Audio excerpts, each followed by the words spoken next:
Welcome to the Elk Talk Podcast with Randy Newberg and Corey Jacobson. Presented by the Rocky Mountain Elk Foundation.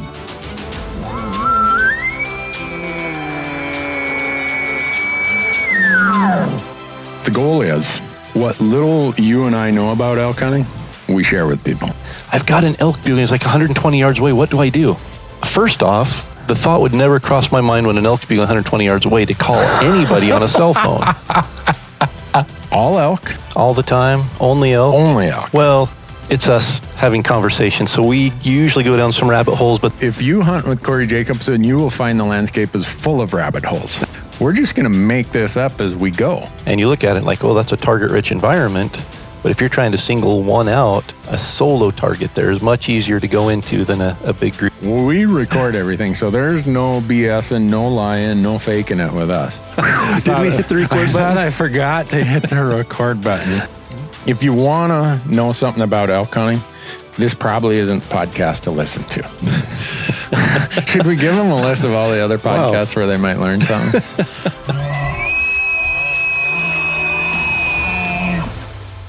The Elk Talk Podcast is brought to you by the Rocky Mountain Elk Foundation, ensuring the future of elk, other wildlife, their habitat, and our hunting heritage. To become a member, go to rmef.org. And the podcast is also brought to you by onX Maps. And with onX Maps, you can know where you stand with the most accurate hunting GPS tech on the market with land ownership maps that work offline.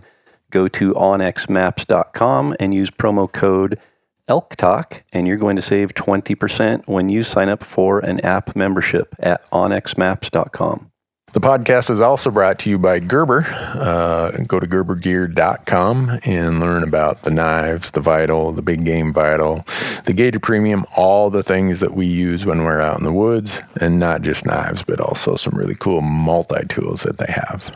We're also proud to partner with Sitka Gear, and if you go to sitkagear.com, you'll see their full line of clothing, and their tagline is turning clothing into gear, and they are doing that through advanced technology that allows you to stay in the field longer, hunt harder, and stay safer. The Elk Talk Podcast is also brought to you by GoHunt.com. Go to GoHunt.com and sign up for the Insider. The Insider is changing how hunts and hunting information are found. No doubt about that. Use promo code ELKTALK, and when you sign up for the Insider, you're going to get $50 of store credit, mad money, in their gear shop. And we are also brought to you by Rocky Mountain Hunting Calls. And Rocky Mountain Hunting Calls is the original designer and inventor of the pallet plate diaphragm that's completely changed the way elk calls are made and used. And to find out more and to order your elk calls, go to RockyMountainHuntingCalls.com or BuglingBull.com and use promo code ELKTALK, and you're going to save 15% on all of your elk calls and elk call accessories. And with that, Corey, we are ready to get into it. Let's jump into it. Well, folks, we're here in Park City, Utah at Rocky Mountain Elk Foundation's Elk Camp and Mountain Festival. And Corey and I are trying to figure out just which of the multitude of great Elk Foundation partners who are here we should have on the podcast. And we said, well, that's easy. Let's go get Kurt from Rocky Mountain Hunting Calls. So, Kurt, you were the first one selected here. Well, that's quite a privilege. Really, everybody else just turned us down. I believe I was going to say, you may find out before this is done, you made a bad mistake. No, we appreciate you taking the time to come and visit with us. You guys are a huge supporter of the Elk Foundation, who is a big supporter of the podcast. Absolutely. I think, Corey, you've known this company for maybe a year or two, or a lifetime or two. Yeah, I heard about them, several years ago, and just thought, I want to be involved with that company. Actually, it was the old 1970s TV trays in our living room, mounted up with aluminum frames for diaphragm calls, and my dad sitting there watching TV, putting calls together until 10 o'clock at night every night. That kind of forced me to be involved. So anyone who's not connecting the dots that Corey's laying out there, his dad, Rocky, founded this company. Am I right in saying that? You're right. Founded it, started it, and yeah. And Corey became one of the indentured servants, free child labor. So I can't say that. I have never personally built an entire diaphragm call in my life. Really? Wow. And I intend to keep it that way. You just punched out the pieces or stretched the latex? Not even that. No, I mean, every once in a while I would do something, but I've never been involved in the process of building diaphragm calls. I've used them. Yes, you have. It's like taxidermy. My dad was a taxidermist too. Oh, really? I didn't know that. And he tried forever to get me to flesh bear hides. And I said, no way. I'll let you mount my animals, but I am not getting involved in the process. Oh, that's funny. Yep. So, Kurt, you are in charge of the operation there in Kemia, Idaho. Kemia, Idaho. That's right. Yeah. On a day-to-day basis, good, bad, or indifferent, and those decisions fall on my shoulders. Oh, So you were, how long ago was it? And in my mind, I'm thinking 5-6 years ago, you came on as the general manager. The GM actually position, Corey, was 3.5 years ago. Oh, well, you've done such a good job. It seems like it's been 5 or 6. Yeah. Now, obviously, I've been involved with the company. I was national longer, sales manager from June of 2011 until I took the GM position 3.5 years ago. Yeah. Yeah. before that, you did what I do. You produced a little content. You were a moose guide in Newfoundland. You've done it all. Yeah, Kurt's the most interesting man in the industry. We should be playing that music to the Dos Equis commercial. The most interesting man. No, but that would maybe bridge the gap for those that don't know why all of a sudden Kurt Howard was the sales manager for Rocky Mountain Hunting Calls. When I did produce my own television show, we had a program in the mid-2000s till about 2010 called Explorer's Big Game Journal. At the time, Bugling Bull Game Calls was a sponsor. Okay. And I met Rocky through that relationship, and he became a co-host, and we got a friendship started from that. And when the lifeblood of that endeavor was sponsorship money, and the economy in America decided to change the purse strings of several key sponsors of our program. We were at a crossroads of what to do, and I chose to step away from that. And one of my ex-partners, Rex Summerfield, is still a very active TV producer in the industry. I chose not to, and Rocky then, shortly thereafter, approached me about working with him directly for the company. And I became very familiar with the products and using them, and was a huge fan. It turned me into an elk caller, somewhat. Now, I'm in presence of greatness here. I'm not over to that side, the Corey Jacobson side. How about it? My calling skills made me a competent elk hunter. How about that? But anyway, it was just a cool, fascinating connection. I got all kinds of business successes and failures in my past, and one thing led to another, and here I sit talking to you guys as the GM of Rocky Mountain Hunting Calls. Uh-huh.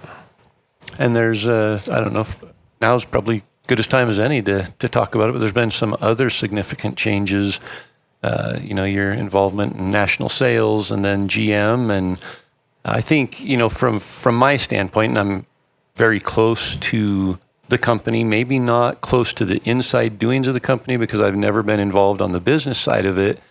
But when my parents, are the owners of a business, I got to know Kurt really well as the GM and saw firsthand the change in the business side of it. Now, from a development and technical standpoint and invention standpoint, my dad's a genius. Absolutely. I mean, that's absolutely. And for those that maybe don't know, he designed the pallet plate diaphragm back in 1993, 1994, somewhere in there, got a patent on it, sold the patent to Primos. Primos' whole pallet plate diaphragm line stemmed from that patent, and Dad maintained the rights to continue to produce that through that patent.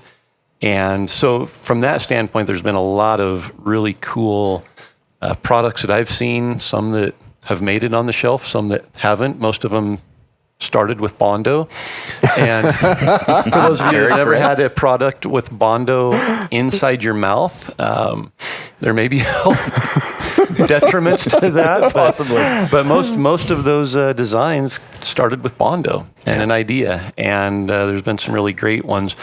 The downside to it was the business side. And that's something, my dad was a logger. He was an outfitter.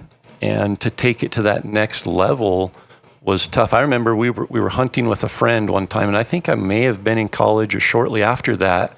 And it was at a time where the business was in every little mom and pop. There were calls in all the little gas stations and grocery stores from the Oregon coast to Montana, because Dad got in the truck and would just drive and stop at every one and demonstrate the calls and give them 6 of them to try to sell. And we were hunting and with a friend who was a very successful businessman on a big level. And Dad was just complaining, I can't get the calls in any chains. I can't get it in Sportsman's Warehouse. And that was the big one for him at the time. And the friend just said, well, you need to try again. And Dad said, I've tried 8 times and I've gotten nowhere. And he said, we haven't tried 9 times yet. And that stuck with me. I mean, that was his thing, was you can't give up on this. And I think that's what Kurt brought in, was the connections and the drive to be able to take it. And, there were things that happened that helped it grow from there. But when Kurt stepped in, that growth on a huge business level just was noticeable. And so I'll let you explain, Kurt, from there, what's transpired. Well, like I mentioned earlier, guys, I started early on in life with an opportunity to kind of start my own thing, and I did that based upon the retail side of stuff. So coming to Rocky Mountain Hunting Calls and being on the other side, the manufacturing side, and then trying to work the distribution, I was able to flip around as a guy that had done retail for the better part of 20 years and understand there is a language, if you will, or maybe it's an unspoken language, but there's some things that some criteria that has to be met to be able to have a conversation with the guys that control the peg space, if you will, in those big box stores. And with that, I was able to devise a plan, a determination to take the product, knowing that the product full well was worthy of anything out there.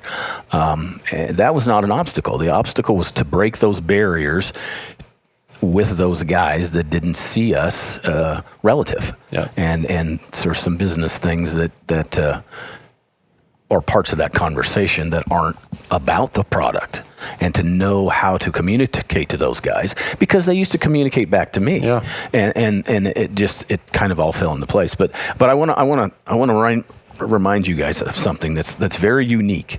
We're sitting together having this podcast today in July of 2019. Yeah.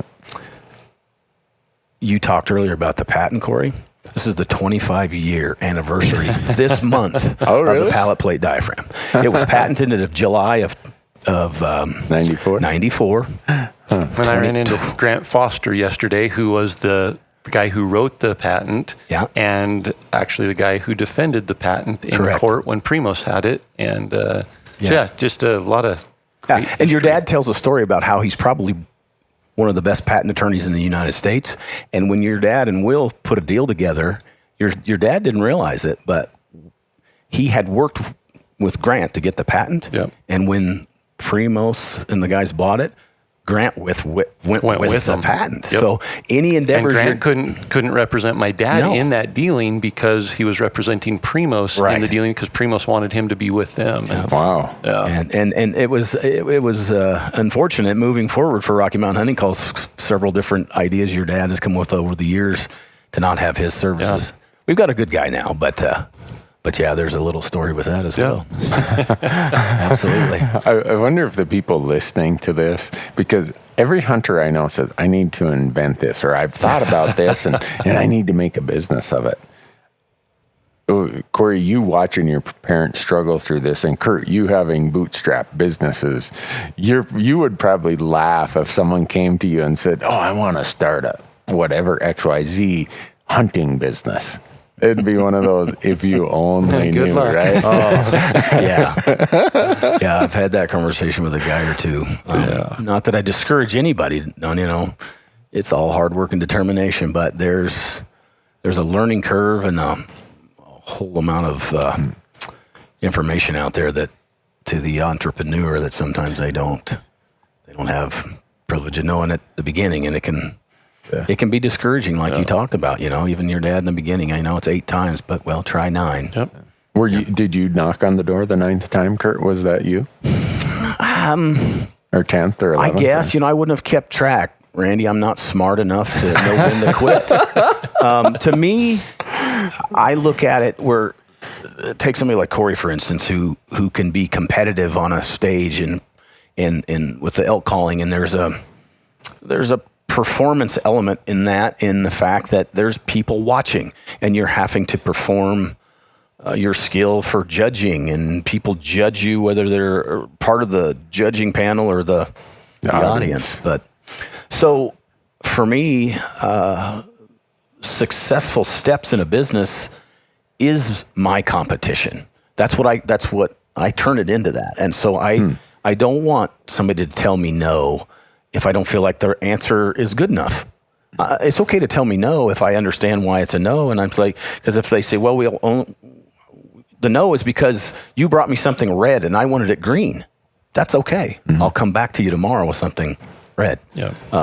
And so that's kind of what it was about. I just look at individual victories within what we're doing and count them as blessings each time we make one more positive step, and that's kind of a motivator to what's the next one. One thing, and this is as a CPA of 30 years, and getting to watch a lot of successful business people bootstrap it and somehow make it go.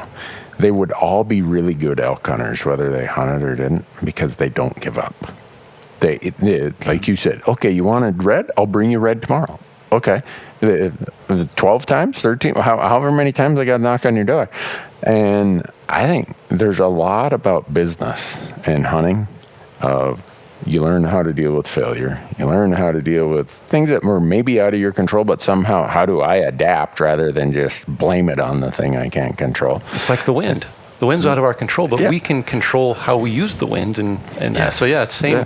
So many principles. Yeah, and so I would say every successful small business owner I know would have been a great elk hunter, just because they don't give up. Yeah. And most of them didn't even give themselves an option for failure. It's just that you'd say, well, what's plan B? I don't have plan B.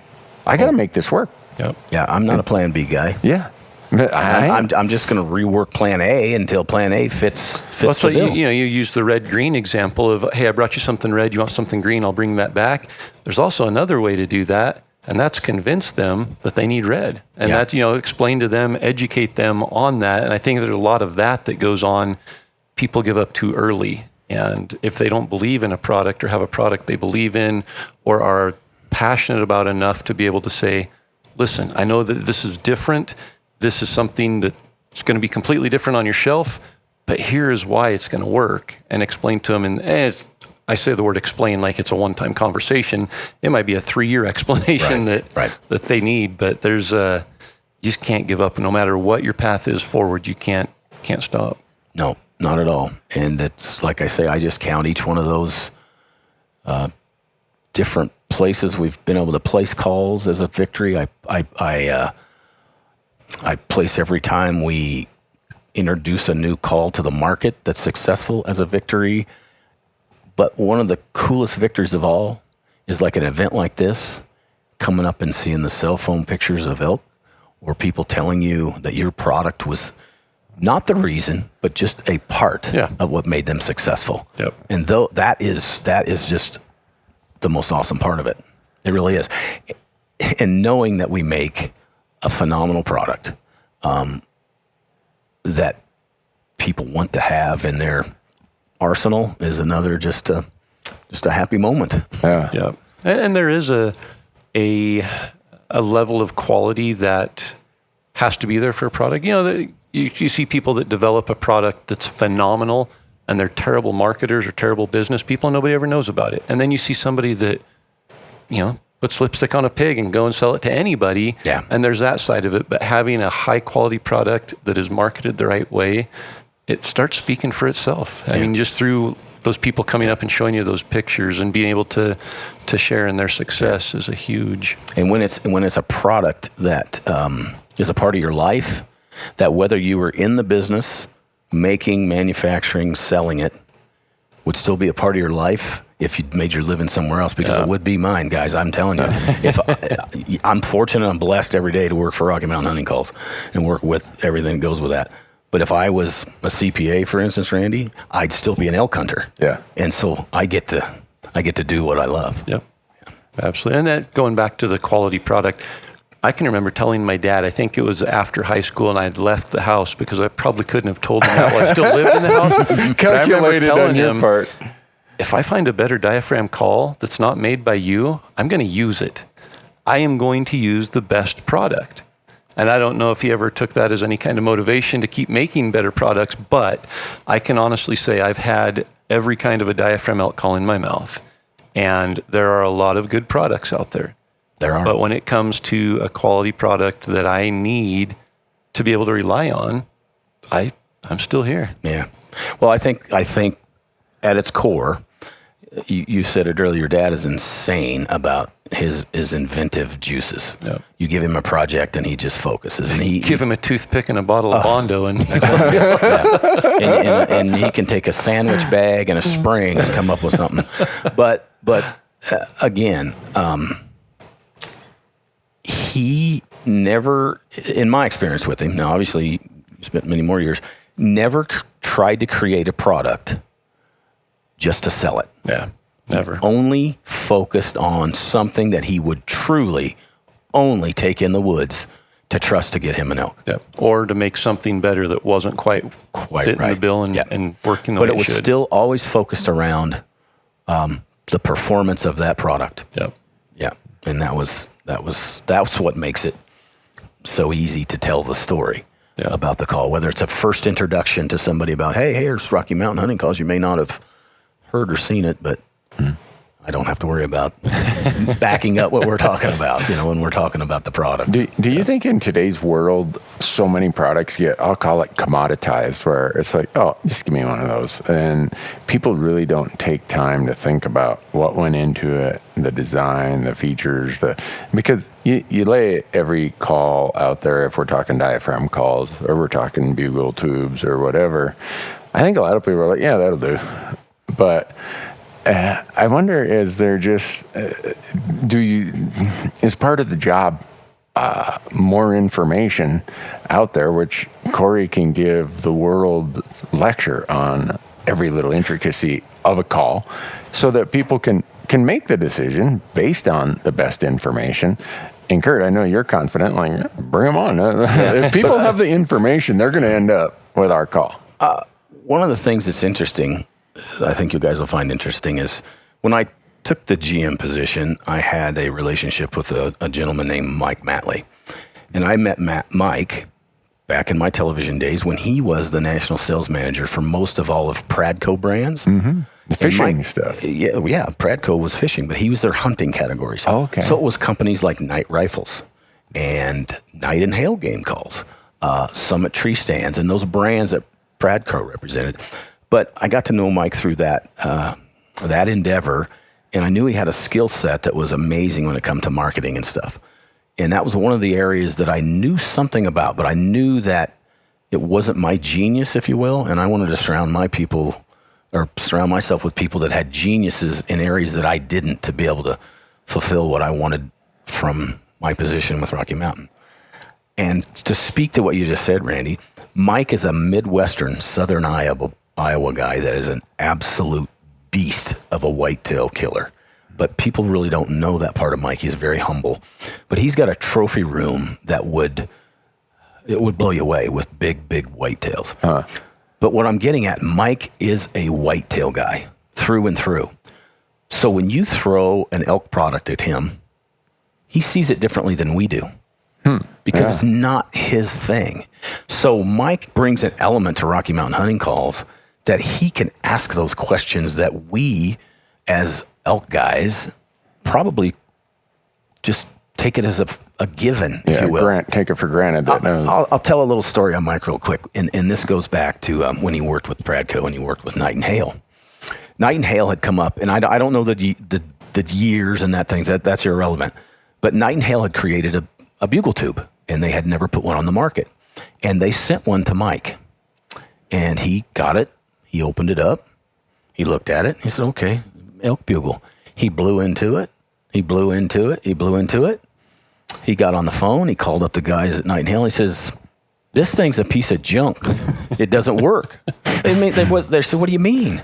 It doesn't work. He says, it doesn't sound like an elk. I'm blowing into it till I'm blue in the face. It doesn't sound like an elk. They said, well, what diaphragm are you using? He says, what's a diaphragm? So there's where Mike can bring a perspective that we wouldn't even think of. Yeah. We see an elk bugle, call it a grunt tube, call it a bugle tube, call it what you will. It's just instant. Given, you have to have a diaphragm. Yeah, I mean, you don't think there's any other way to do it. And so when we work together on new stuff and where we're headed, he brings that side to Rocky Mountain Hunting Calls. That's very, very valuable to where we're at and where we're going to go. Answering every question, making no assumptions. And sometimes I tease him about being negative Nelly. I'm like, Mike, every time I come up with an idea, you have a way to tell me and kick me in the gut a little bit about, well, I didn't think about that because, that's something that I wouldn't have thought about. Yeah. That's great. So tell us, I maybe earlier wasn't the time to answer the question, but there's been a change within the business of Rocky Mountain Hunting Calls recently that I think there was an announcement, but a lot of listeners probably may not know. Right, if they don't read the regular press releases in the outdoor industry or something, they might know. But I assume you're speaking to the change in ownership of the company, Corey. No, I was actually talking about the new Sitka subalpine covers that we're putting on the bugle tubes. Okay, well, I can talk about that too. Wow, I let that cat out of the bag there, Kurt. I didn't think that we were ready to announce that, but I guess you let it out. Well, now it's on the Elk Talk Podcast, so it's official. Okay. Well, it was in the Outdoor Wire, Kurt. It was. Well, both announcements actually were. So was the Sitka. No, that was what I was referring to, the change in ownership. Yeah, so it has been my mission, if you will, the last couple of years to fulfill your dad's desire to move away from the financial side of the company. He doesn't want to be away from the company in the aspect of squashing his desire to develop a product or help us work on a product or even promote the company and be out and like he's out here this weekend helping, doing, shaking the hands and talking to the guys in the industry that he knows. But just the day-to-day responsibility that goes with the side of it, with the financial, and also setting him up and launching him into retirement, if you will, so that he can live a life of a retired guy that worked hard for so many years and can financially afford that. And when I first got involved with the company, one of my best buddies back from the Midwest that I knew growing up told me, he said, Kurt, when you get involved with that, if you have any aspirations of ever being part owners or something, he says, don't work at it so hard that you create a position where you can't afford to buy it. I said, that'll never happen. I'll be fine. No, baloney. It happened. So I'm fortunate enough to know a lot of great guys. Mike is one of them. But we've formed a group of 3 of us together to buy the company. And that's about as simple as it gets because there's no other change. Yep. Other than, like I said, from day to day, the financial burden comes on us, not on your parents any longer, and we can free your dad of that burden and call upon him for some R&D stuff, call upon him for promotional. We'll handle the day-to-day finances, and you just have, I think Amazon has that monthly shipment thing that you can get it on a scheduled shipment. So you probably just ship him a bucket of Bondo every month and turn him loose and say, bring us new products. And yes, I have a whiteboard in my office and it's from top to bottom. There's probably a half a dozen things that we've turned him loose on. And some of them are things that are going to happen fairly soon. And some of them I know are a couple, 2 or 3 years down the road. But that's the deal. Like you said, Randy, that officially went out on the outdoor wire 3 or 4 weeks ago, but it's been seamless. I mean, it simply is just some names on paper and some banking things, and the rest of it is just, there's no change there. Nobody will really even know that side of it, just because we didn't want it.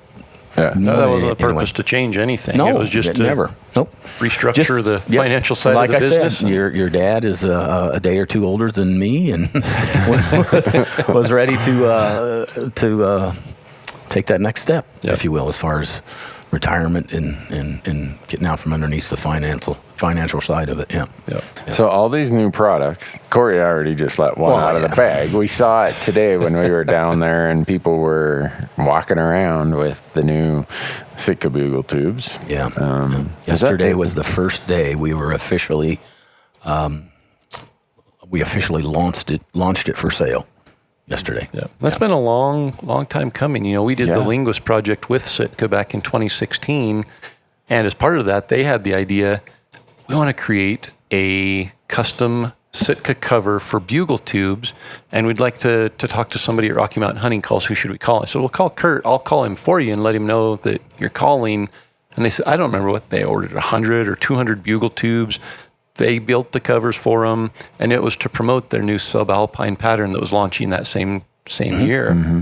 And so we hunted with them in 2016, and then in 2017 they officially launched the pattern on the gear, and they had these 200, I think it was 200 bugle tube covers made with the Bully Bull Extreme bugle tube, and they might have used 20 or 30 of them for promotional things, and they called me and said, hey, we got our use out of them. Do you want the rest of these? Which, of course, I said, yes, please. And they said, you can't sell them. You can't do anything other than just give them away for promotional things. So anything you want to do, you give them away for promotion. So we used them for free Friday giveaways on Instagram. We used them at little contests we did, anything that we could do to promote them. And it didn't take very long to start getting the messages and the emails coming through. How can I get one? Did you just cut a sleeve off of a shirt? What did you do to create that? I want one. I will pay whatever it takes. I mean, I had a guy offer me $100 just for the cloth off of mine to put on his bugle tube. And I didn't give him one of the free ones either. And that's how limited they were. Right. And we stretched those for the last 2.5 years. And I have officially given away the last promotional one. And through all that, I think I'm busy with a lot of different things. Elk calls are not my business, and I worked with Sitka and tried to make things happen. Which Sitka's a big company. There's a lot of legal things when it comes to using their pattern. So anyway, long story short, I handed the ball to Kurt and said, I opened the door, you run with it. And Kurt made the deal happen with Sitka. They got licensed. Rocky Mountain Hunting Calls is now officially licensed for the subalpine pattern on one product. And it's pretty exciting to be able to meet the demand that created over the last couple of years. It has been a long time coming. It's been a customer service nightmare. Really? Telling people no. I mean, because we couldn't. They say, well, how do we get one? Well, you need to follow Elk 101. You need to pay attention to Corey because he's going to give one away. Yeah. And hope that you win one because that's the criteria for which they are. And like Corey said, the guys at Sitka are super, super nice. I've started a relationship with those guys at the first of the year. And I'll admit, I tried to use, again, the business side of me. Said, well, let's try to utilize some relationships to figure out what they're looking for to get a license. Because there's products out there in subalpine before Rocky Mountain was able to do a bugle tube. Yeah. Whether it's bows or backpacks or whatever. And so I did. I leaned on Corey a little bit, and he pushed a button or two, and the light didn't come on with that switch. And the guys with RMEF, wonderful relationship and partnership with Sitka, and all that goes with that. And we kind of leaned on that a little bit. And then and goes back to what we said earlier, guys. I kind of decided, there is no plan B. It's plan A. For an answer. So what do we do here? And I said, you know what? And I told Corey, I think we had a conversation on the phone, Corey. I said, this is not your responsibility. It's my responsibility as the GM of Rocky Mountain Hunting Calls to make it happen. Mm. So what do I need to do that?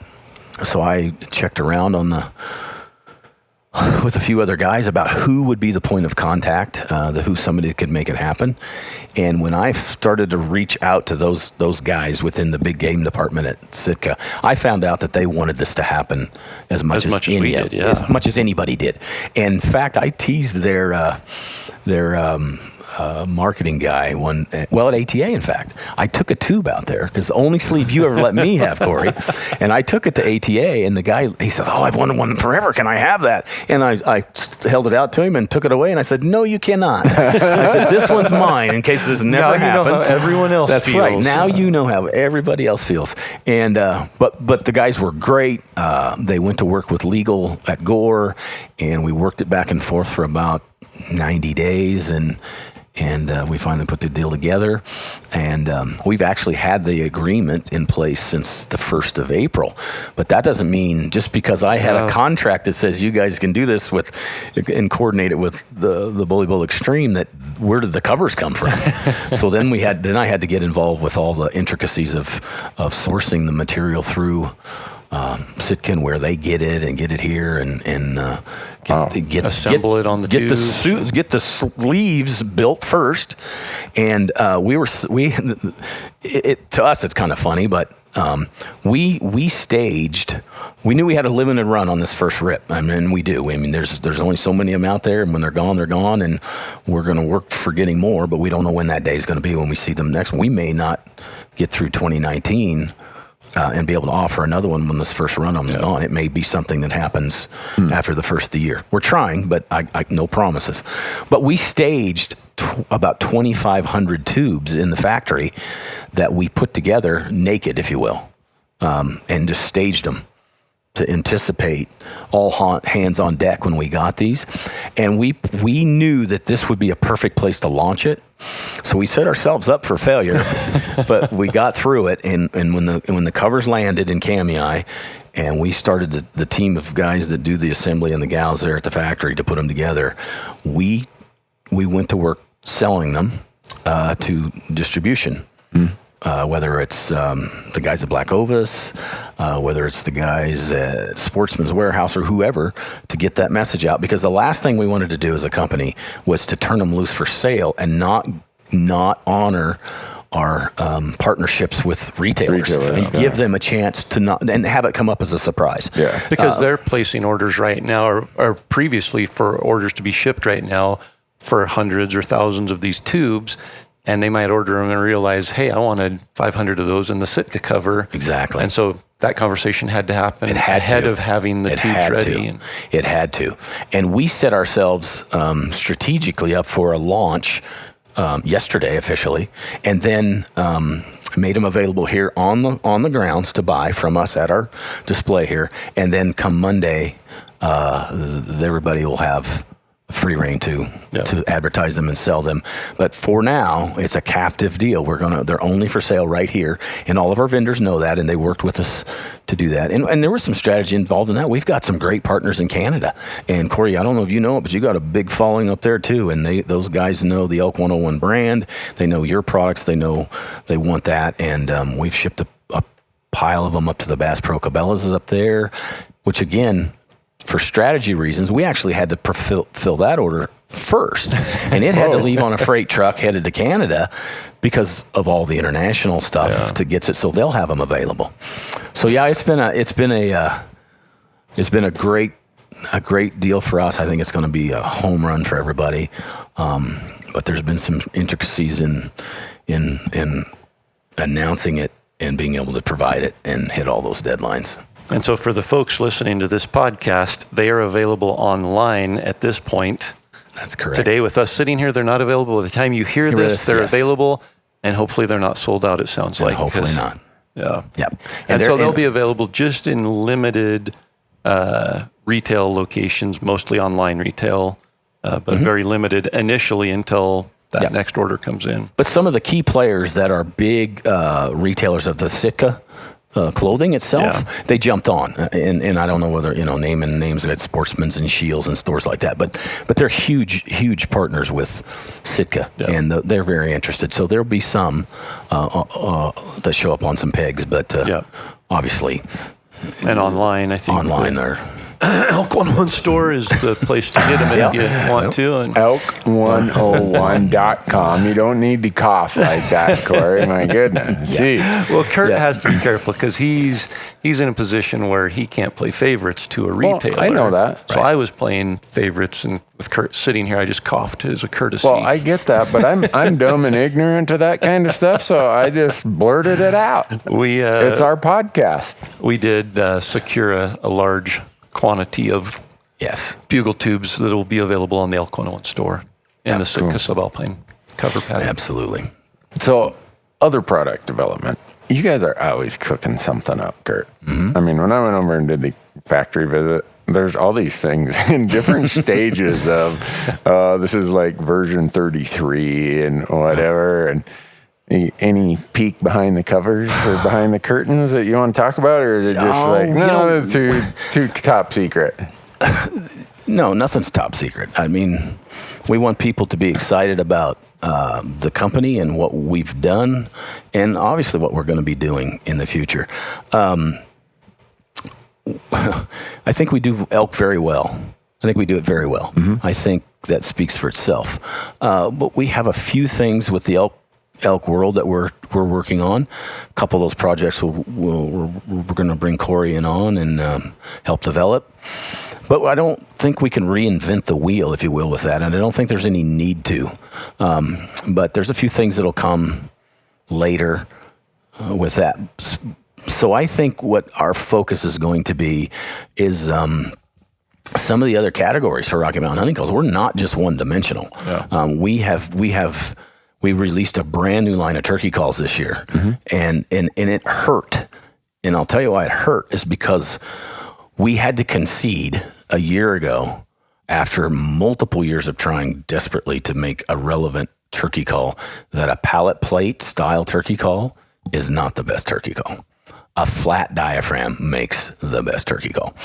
And so we got involved with some guys that had won some titles with some turkey call stuff, and we turned loose three new flat turkey calls this last year, and they kind of caught fire. They were phenomenal. And we have had nothing but wicked success. So we know in going into 2020, we've got that snowballing. That's going to be great for us. And we don't look to take that whole thing over. We just want to have some relevance in the turkey business with some great, outstanding calls. I think we've done that. One of the other areas that we've been very successful with, but kind of flies under the radar unless you're a hardcore predator guy, is our predator stuff. Mm-hmm. And so we have some very exciting stuff that we'll be coming out with in 2020 with that. And some of that I don't really want to let out of the bag yet. But I will tell you guys, we're going to introduce some stuff that's special, some things that you haven't seen before from the predator call world. That'll be people want to have. They'll want to have those, whether it's in their pocket or a lanyard around their neck or whatever you want to say. But in the handheld predator market, we're gonna have some things that people haven't seen before. We're very excited about that.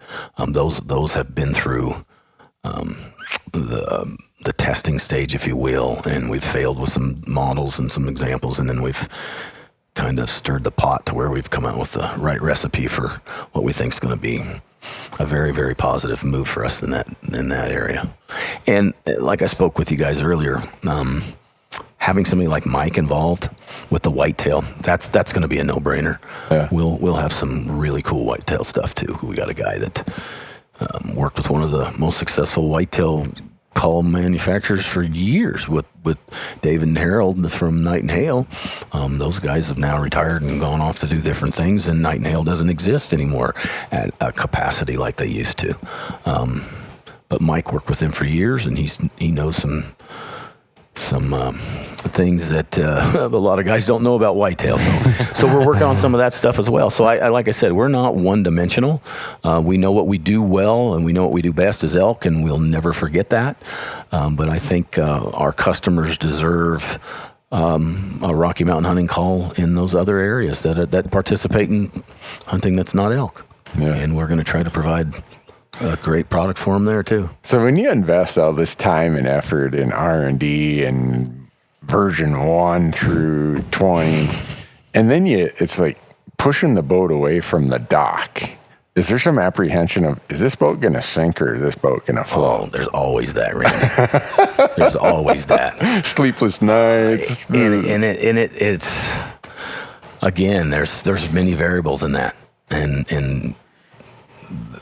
if it's the product that you thought you had didn't resonate with the buyer or the consumer you thought you were targeting, if your marketing efforts, to target the right guy or gal or whatever for that product, you didn't hit a home run with that, you don't see the successes. I mean, our turkey calls are a prime example of that. I mean, we held on to the fact that we should be able to make a really good turkey diaphragm because doggone it, we make really good elk calls. And we had to come to the realization that, we didn't make that great of a turkey call. It worked. Guys killed birds with them, but it just didn't compete at the level that some of the master call builders did in that area. So until this year. And now we've had master call builders use our calls and give us kudos. Said, guys, you did it. Yep. You did it right. You make an awesome turkey call. It's got to be hard though to swallow what, kind of walk away from the date that brought you to the prom, and say, you know what, this date just is not going to get it done. I know it is. But again, at the end of the day, speaking to exactly what you said, Randy, we always have to fall back on what brought us, and that's the elk stuff. Mm-hmm. And if our customers continue to be loyal and patient like they are, they will they'll tolerate a less than wonderful turkey call, which they've done. Yep. But boy, when you get one in their mouth, it's like the ones we got now. Then the emails come and the social media stuff. The cool part is you've got an elk call. You've got a loyal following, a big following of elk callers who love the elk calls. But a lot of them hunt coyotes. A lot of them hunt turkeys. And they have to go and buy something else, another brand off of the shelf, and they feel unloyal, and they want it. And so to be able to offer quality in each of those categories is, just another huge step forward in continuing that snowball of loyalty and of even beyond customers, retail, who now is getting the demand from customers saying, where are the Rocky Mountain Hunting Call turkey calls? Yeah. And they say, well, we don't carry the turkey one. What? They're the best turkey calls there are. We need to carry those. And so that's how retail, if enough customers come in asking for it, retail's going to call you, and you makes your job easier because now they're calling you asking for the product instead of you having to knock their door down to deliver it. And create the demand. Yep. And the best way I know to do that is to make a really good product. Yep. And it'll create it. Well, one other thing I want to talk about, and this is the amount of effort, energy, commitment you've shown, Rocky Mountain Hunting Calls has shown to the Rocky Mountain Elk Foundation. Right. You guys have said, we are here for you. We are a call company that is vested in the elk world, what you are doing as your mission. And I got to see that because I was on the board of directors. Yes. And when you're on that side of the fence, you look at it and say, who's here supporting us? Who's here with us through thick, through thin? Who has got a long-term vision of where the Elk Foundation is going, and they want to be part of that? And I don't think it's by accident that Rocky Mountain Hunting Calls ended up being that entwined, if you want to call it that strong of a relationship with the Elk Foundation. Yeah, that was one of my aspirations, if you will. I don't know if I set it myself as a goal because I didn't even know if it was a reality. You're swimming in a pond with some awful big fish when you talk about some of the people and some of the brands and companies in this industry that support Rocky Mountain Elk Foundation. Well, not just support, but the official sponsor, official partner level. Yes. Of that's a big commitment. There's a level of prestige. I personally feel to be considered for that, because it isn't just walk up and see who can write the biggest check to be a part of that, and the process that you guys did, Randy, speaking to when you were on the board, to find a call manufacturer to be a part of it. I respected that because we didn't just go into a one-dimensional meeting. I mean, there was literally several call companies interested and poised to become a partner. But I think the passion we have for it, the passion we have for conservation, the love of it, shone through enough that they felt like if we would invest in them, they would invest in the relationship, and we've done that. And I'm telling you guys, it is awesome to be listed like that, and to see your logo as part of an event like this or whatever, just because of what they really do. And if it wasn't for what they're doing, we wouldn't be selling elk calls. There wouldn't be, I mean, their efforts have been phenomenal. Yeah. Well, as someone who sits on the board, you don't get involved in day-to-day decisions, but the excellent staff of the Elk Foundation works with people like you and partners. They have their criteria they go through, and then they kind of tell the board, well, this is kind of who we've selected and why, and the criteria. And it's not a process where they just, like you said, go, well, this person's got the biggest check, so they're gonna be our official partner. The staff at the Elk Foundation takes this really, really serious. They're all hunters. They use all kinds of product. They know, they can sort through real quickly who's committed to the mission and who's just trying to tap into their 225,000 members. Yeah. So it's been fun to watch that relationship that as you and I'm not sure who you work with on the staff there, but it's Bob Swanson is the guy. Bob is a stud. He is, and him and I have got to be very close friends in this as a bonus to working together with what they do. Yeah. But like what you were saying, Randy, one of the cool things was when we were talking in the very infancy of whether or not it would work, we had a little bit of an outside influence, if you will, because they spoke to how many people are involved with the RMEF, whether it's on their television show or whatever they do, that are true elk hunters, that always mentioned our brand as the call they used. Yeah. So, and I mean, all we did there was make a good elk call that people liked. So they were kind of like the silent cheerleader for Rocky Mountain hunting calls when it come down to what makes the most sense for this relationship. Well, all these guys use those calls, and why wouldn't we at least entertain what that looked like? For me, anyhow, I pay so much attention to who's supporting conservation. I mean, if it was back in the day when my wife and I were buying diapers, I'd look to see which diaper company was supporting conservation. That's how much it means to me, and I think a lot of our listeners, they want to know who is going the extra mile, who's in it. Making a commitment versus just making a donation is a difference. Yeah. And companies make commitments for the long term and the vision. It allows the Elk Foundation to build their future knowing, hey, people got our back. People are going to be there for us, so they can go do this really important work for access, for elk habitat, for whatever. And we have 8 products that we have in their licensing program that I don't know if people know it, but when they go buy a product with that RMEF logo on it, part of their money goes right back to the foundation. Right.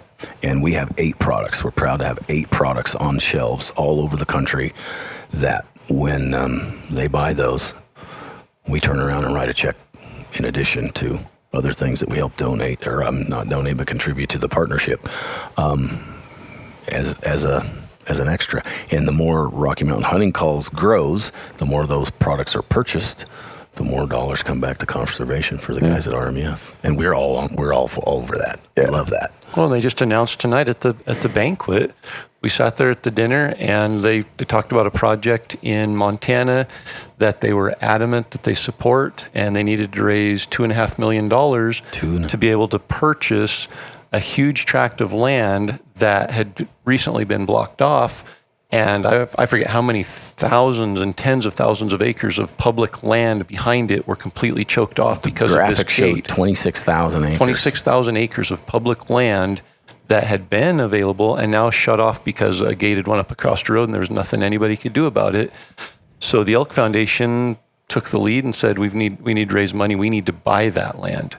And they put themselves under a time frame. Yeah, by the end of the year. Before elk season 2019. That was that's what ended up happening. As of today, That's right. It took them 9 months. They brought in that money from the support of members of the Rocky Mountain Elk Foundation, and they are working to purchase that land and have that gate opened by opening day of elk season this year. Yeah. Which is huge.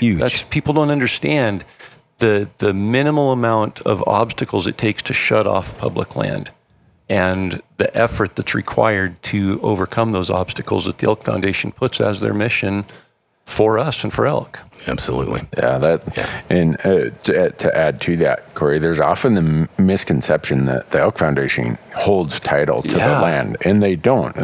As quick as that deal closes, that land, wherever the instance might be, sometimes it's the BLM, they deed it over to the BLM right away. Land. Or they deed it over to the Forest Service right away, or to a state game agency. So a lot of people think, the Elk Foundation's sitting on all this land. No, the only land they really have is their headquarters. They don't buy land because it's private land at that point, and that's not their mission. Their mission is public land. And so that's not their mission, but that's the goal in these access deals, is to create public access. Yeah. Well, as someone who sat on the board for 6 years, I can assure you that without the absolute foundational support of critical partners within the industry, you guys being one, Kurt, and there's so many that really love the Elk Foundation. But when you're doing your planning at a high-level conservation project or projects and say, we've got a 5-year mission for this and this and this, if you don't have that foundation of support from those companies in your industry who buy into what you're doing, everything's tenuous. You aren't going to take some of these risks. You aren't going to go out and say, we can get that done, because, what if we got to make payroll next week? Right. The Elk Foundation is beyond that point, and it's because of so many volunteers, of donors, and corporate, not corporate, but industry support. And so I hope people listening understand that there's like multiple legs to this stool of conservation. Right. And every one of us have a role to play. And that's why, like I said, if someone was selling diapers that supported conservation, I'm that much of a supporter for the cause of conservation that I'd go advertise for those diapers. But, so Randy, is it appropriate now for me to plug in, and I'm on the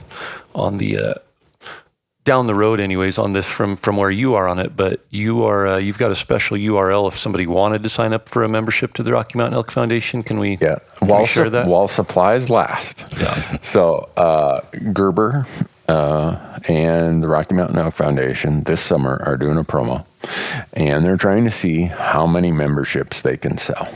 And so it's rmef.org, like their website, /Gerber. And you go there, you sign up, and they send you a $40 Gerber Vital knife.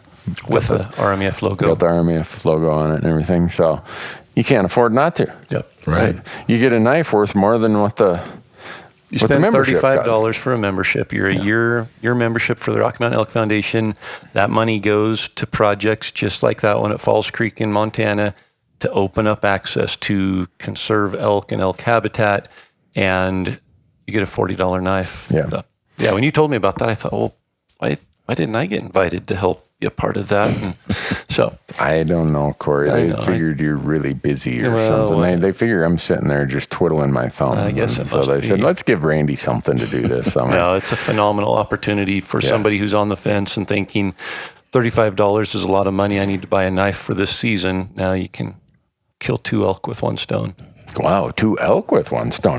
Did you catch that, Kurt? I did. Well, in Idaho, we can get 2 elk tags. So okay. Yes, well, we can. and that gets to a point, a lot of people say, well, what can I do for conservation? A $35 membership, a lot of people are like, well, that's not going to make a difference. Well, when the Elk Foundation, I chaired the board's government affairs committee. So when we're dealing on policy issues, when I was there and even today, when you show up in D.C. and say, we've got 225,000 real avid members and 12,000 volunteers, every senator, every congressman, every secretary of whether it's interior, ag, or whatever is going to listen to you. Yep. So every one of you who are listening, just cumulatively, all those memberships, even if they're only $35 membership, give the Elk Foundation a pretty big bat to swing with when it comes to representing our conservation interests, our wildlife interests. And so if you're wondering, $35 and add your voice to what we do. Right. Yeah. And so it's just fun to watch how industry supports it. Private people support it, some private landowners, a lot of these projects that get done, the private landowners seek out the Elk Foundation and say, we know you're a trusted group.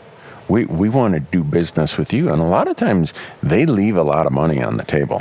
You think about this. They're trying to get top dollar in real estate. They say, we want to be involved in making this happen. The project you refer to, that family could have sold it for a pot full of money. I mean, think about, hey, here's my 640 acres. It controls 20,000 acres. Yeah. Think about what that could sell for in the open market to control 20,000 acres of premium elk and mule deer habitat.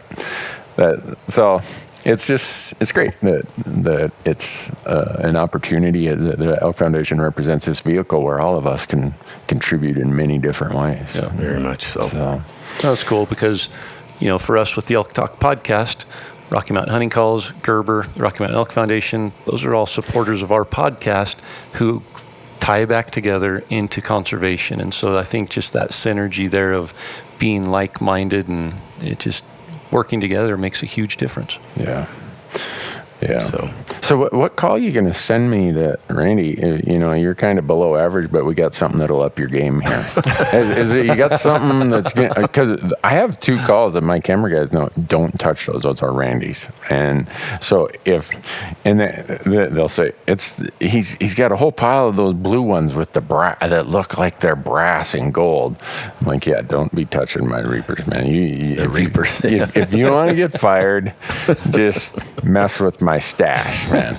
Well, we have plenty of those if that's your diaphragm of choice. It is, and it's because when I was out at the factory there, Rocky was having me blow on things. He's like, open your mouth.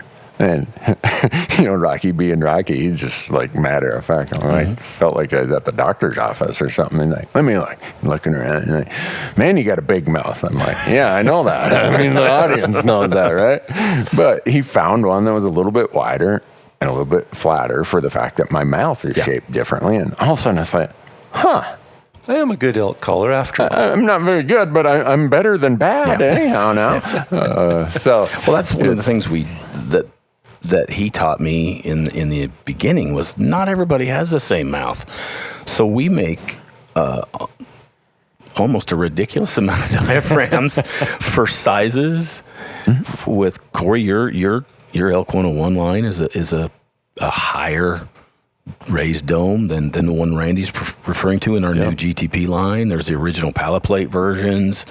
Some of them are wider, some of them are narrower, because everybody does have a different mouth. But so there is, even though it seemed weird, Randy, there's science in that. And if you would watch us at like our events, when we do these public events, like we're here with a booth and stuff, we do that a lot.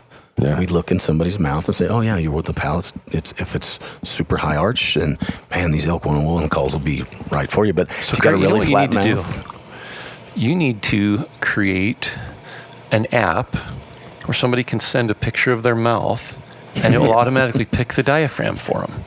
That's or an a selection idea chart. Maybe they could just say, we've got a tall, narrow palate. Which diaphragms would fit me best?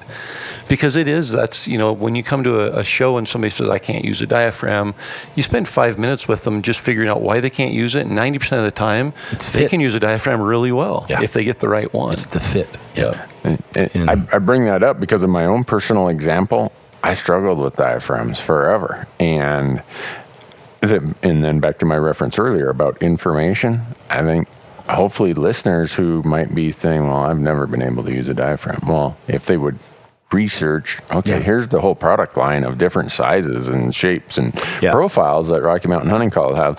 they're probably going to find something that works, and they're going to have that same aha moment of, you can do this. Did you hear that? I sounded like an elk. Yeah. For anybody that's out there and they hop on our website to get information, they'll notice that every diaphragm we have it listed as a novice, an intermediate, or an advanced collar.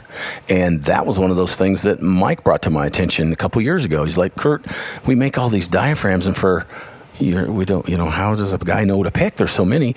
And a light came on because we get so many customer service calls about, I'm new to diaphragms, what should I use? Or I've used this with success, what would be next for me? And that was kind of one of those things that I never thought about because of, again, being too close maybe to the relationship to what we're doing with the product.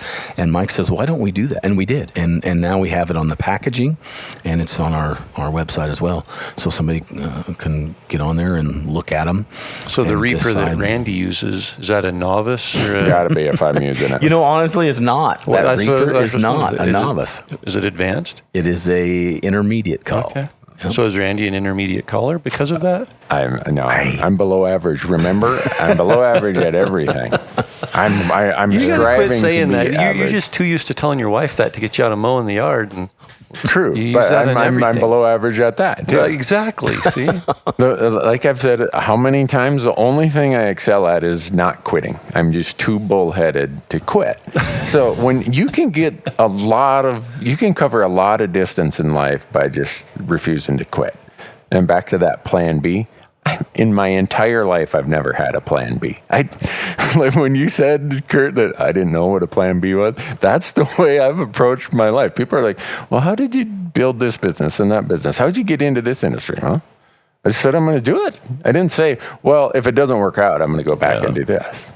And so you do that, it's too easy to turn around when you hit an obstacle, when you have an out, and so you just don't give yourself an out. So I'm living proof that below average still can get you somewhere in life. I mean, not as far out there as if you were above average, but whether it's below average elk collar, below average hunter, below whatever. What was it from Alice in Wonderland where I don't remember if it's the cat or the rabbit. I haven't watched it for a long time, but said something about the fact of how do I get there, or what road do I take? Where do you want to go? Well, I don't know. Well, then it doesn't matter which road you take. If you don't know where you're going, you can just take any road, and just as long as you stay on that road, you're going to get somewhere. So true.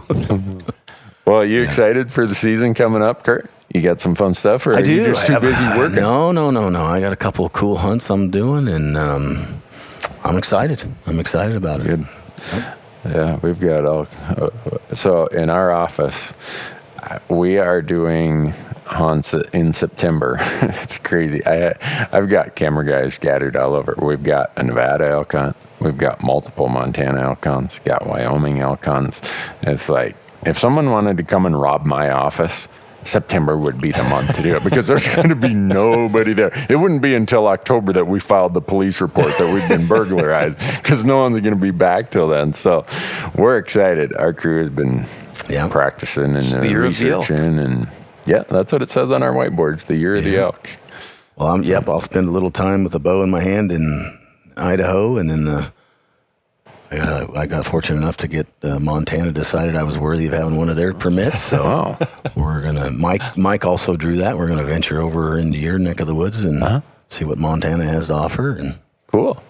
And then there's always that backup Idaho in there, Corey. If everything goes great, there's always that other one that they'll let us get Idaho and try a little bit more of it. So well, it must have been a good year for Montana, because I drew one of those $800 grouse permits myself.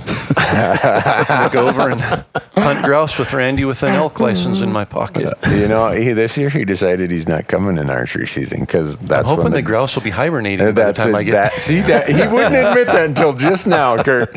But I said, well, why not October? Well, I'm kind of busy. And then he's like, well, what's the grouse situation in November? I'm like, they're all gone. They're either migrated up high, the blue grouse, or the roughs are down. You never see any in November. He called me back about an hour later. Why don't we do November? Because he gets tired of my distractions. So it's all right. It's safe to say that one probably won't be with a stick and a string then. We're gonna take rifles. Yeah. And I've in my life I've shot one elk with a rifle. So this will be an adventure. We've got 12 llamas. Is that right? 12 llamas. Bo says he wants to bring 12. And Randy was talking about he's got 2 heated wall tents, and I got really excited. And he said, and they'll be for like changing clothes and cooking and eating in. Yeah. But we'll sleep in regular tents. And I'm thinking, I'll eat out in the snow, but I'm going to sleep in a heated tent at night. Absolutely. He'll probably let you and Donnie and Matt from Onax sleep in that heated tent, but he, like last year when we did it, the Gerber guys came with us. He's like, hey, Randy, I only have room for the Gerber guys in the wall tent.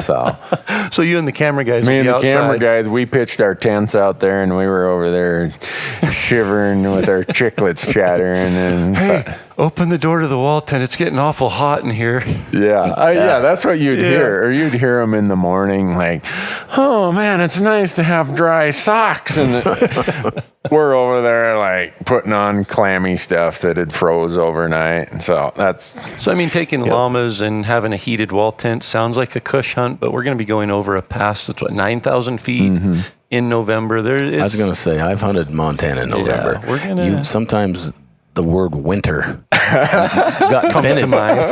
That side of the Rocky Mountains, I think that might be, for us in the United States, they may have invented the word winter. Well, I'll go check it out before we head in there. Because I'm sure you will. Looking for grouse, probably. If I climb up there and it's that tough, Wait a minute. We'll find Plan B. I'm not going to post Did you not say that grouse migrate to higher elevations in November? Do. Yeah, bluegrass do.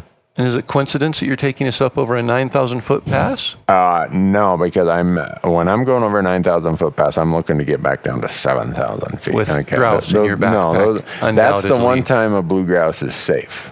Does your wife know that?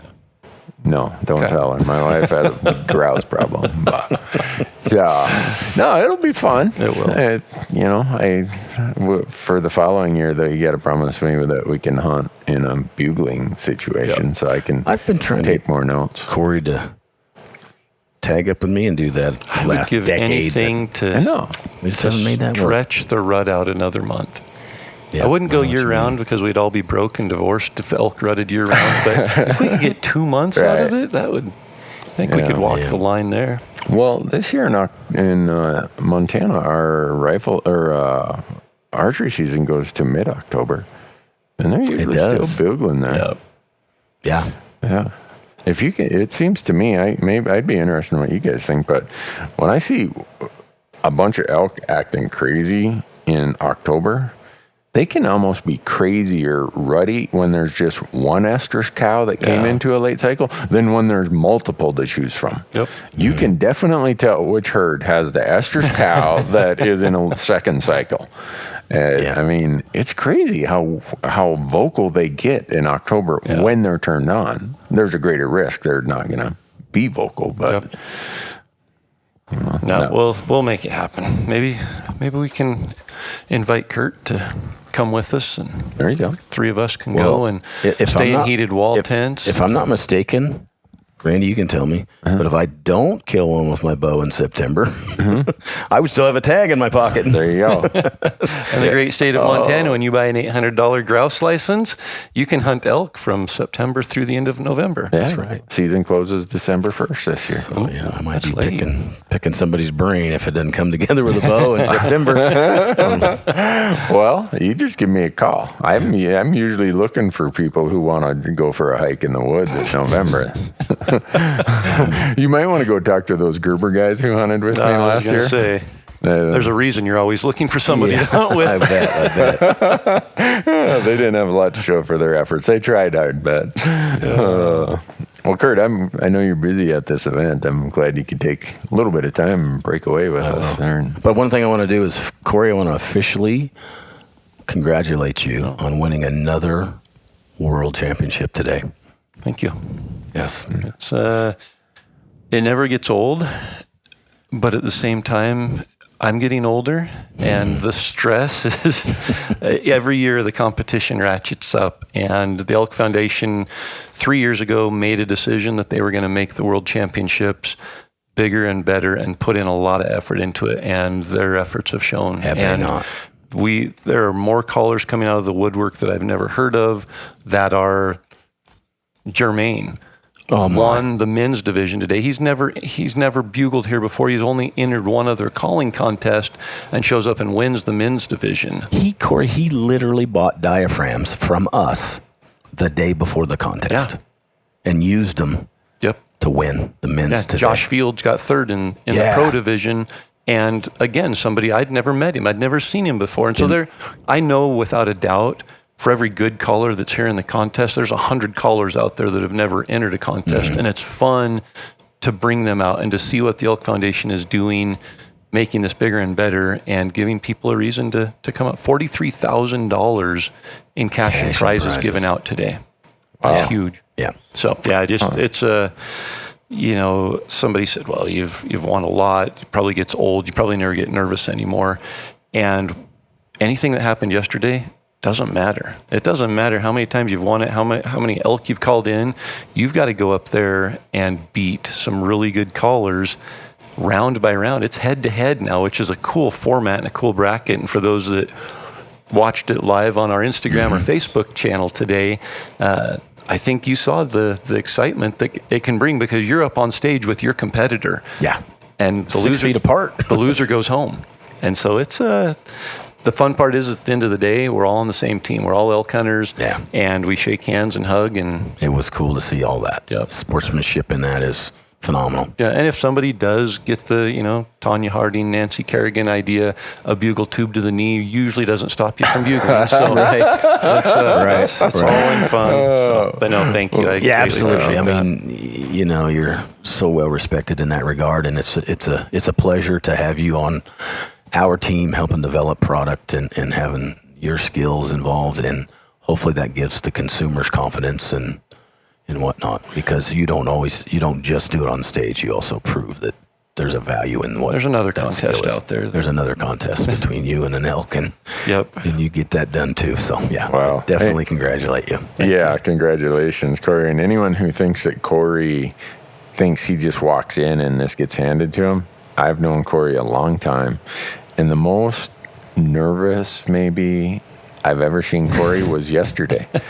And I'm like, how you doing? He's like, have you seen that bracket I'm up against? He's like, those are the best elk callers in the world, and they are like really, really good. He said, I'm probably going to get cleaned. And they all called very, very well. And anybody in our bracket, honestly, anybody in the bracket I was in could have been in the finals. There's no doubt. That's how good the competition is. And 10 years ago, there were good callers, but not that deep in the brackets. Not like it is now. It's fun to see. It's fun to see that we didn't used to practice. We used to call elk in September, and that was it. Now people are practicing elk calling year round and taking it seriously.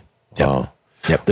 It kind of has its own mini culture. It does. That it's 12 months out of the year. Yep. People can share little social media videos back and forth, and it has its own culture. Yep. The competition side of it does. Well, I know you're showering accolades on Corey here, Kurt, but I did see quite a few Rocky Mountain hunting calls up there on the podium. There were a few. A few. I believe Corey won the men's. You spoke of Josh Fields. He's one of our callers. He got third in the pros. We won all 4 positions in the men's. All 4 of those were Rocky Mountain callers. The women's was 2nd, 3rd, and 4th. We ended up with Hannah, the voice bugler gal, uses one of our bugle tubes. And then a new little fella that I had never met won the Pee-wees.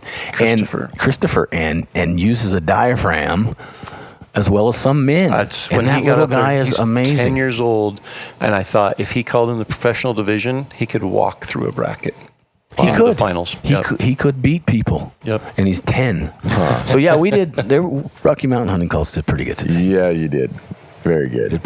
I know you're too humble to say that, but I'm not. I thought it was pretty cool. Well, thanks, guys. Yeah, it was fun. Thanks, Kurt. Thank you. It was fun. I always appreciate your support for us, for the podcast, for everything related to the hunting industry. You guys do. Your support of conservation means a lot. Well, I'm not a very entertaining guy, but we'll try to keep making the best elk calls in the world, and focus on that. Okay. Sounds great. Well, thanks for listening, folks. Yep.